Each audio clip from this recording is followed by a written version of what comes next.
Why is tax efficiency so important? Because it allows you to benefit your family instead of the IRS.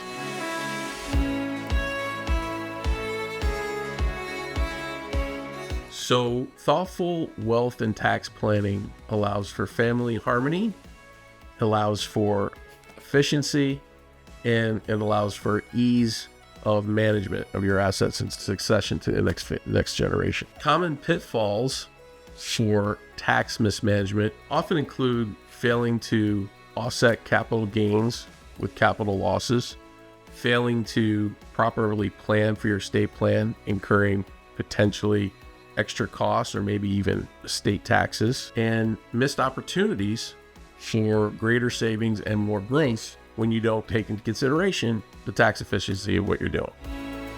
The simplest ways to transfer wealth tax efficiently involve the estate and gift tax rules. You have an annual exclusion worth $19,000 per year per donee, and you have a personal estate and gift tax exemption worth $14 million. So when you are giving assets away and you're talking about estate and gift tax efficiency, these are the two major things that you think about before making a gift to someone other than your spouse. But also income tax efficiency is also around managing your investments from a capital gain, dividend, and interest perspective. Capital gains are taxed if they're assets held for more than 12 months at long-term capital gains tax rates, which max out under the new One Big Beautiful Bill Act at 20%, whereas short-term capital gains are taxed at ordinary income, which is basically whatever your marginal ordinary income tax rate is.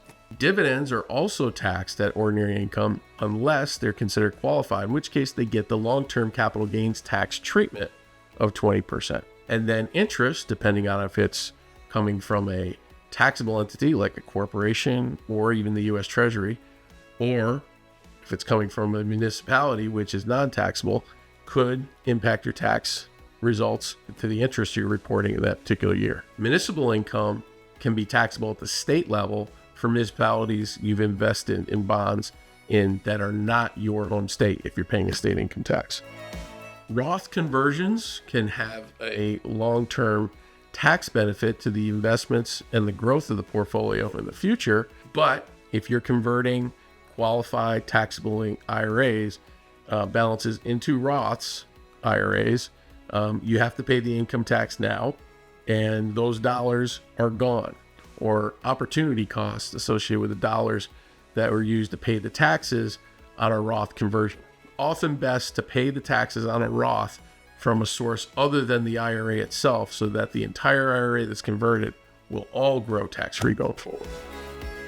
So when is it most appropriate for someone to use a trust as part of their estate plan? Often people associate trusts with the ultra wealthy, when actually trusts can be effective for anyone who wants to properly plan for the distribution of their and succession of their estate to their children. The primary reason people use trusts is for when trusts do transfer assets to the next generation, they will avoid the probate process, meaning you don't have to have the court and the government involved in the disposition of your estate. It's all private within the terms of the trust. The trust will have language that allows you to control how the assets are managed, how they're distributed and to whom, and how long they'll remain in trust until they're ultimately distributed to a beneficiary.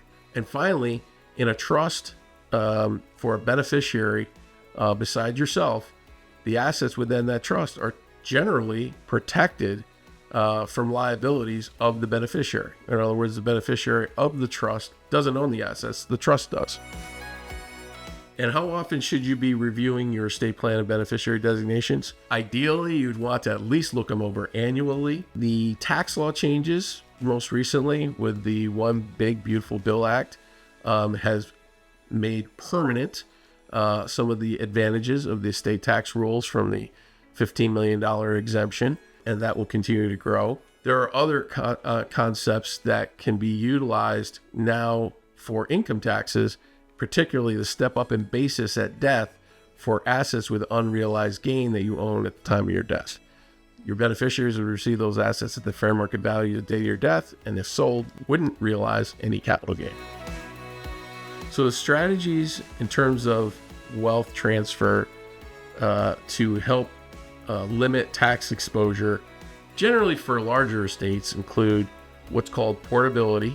Portability is a married couple, one spouse passes away, and the surviving spouse is able to port their deceased spouse's exemption to their own, effectively to double it.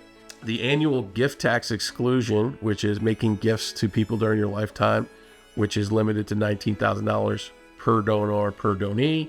The lifetime exemption we just mentioned is going to be $15 million in 2026. Using irrevocable trusts such as grantor retained annuity trusts and spousal lifetime access trusts can help use the estate tax side. Valuation discounts using family businesses and various entities, partnerships to discount gifts that are being and estate assets that are being transferred. Using life insurance. Life insurance is the one financial product that can avoid all taxes. Life insurance is not taxable when received as a beneficiary for income taxes, and if it's structured properly, can escape estate tax as well. And then if you're charitably inclined, you can use charitable transfers and trusts such as charitable remainder trusts, charitable lead trusts, or even donor advised funds and private foundations. So the one piece of advice I would suggest to create a meaningful, tax efficient wealth transfer plan is to start early, align it with your own personal values and principles, and use a financial advisor to help navigate through the issues that you need to consider in developing your own vision, and obviously work with your attorney and your CPA to help bring that to life in your estate planning documents and in your tax plan.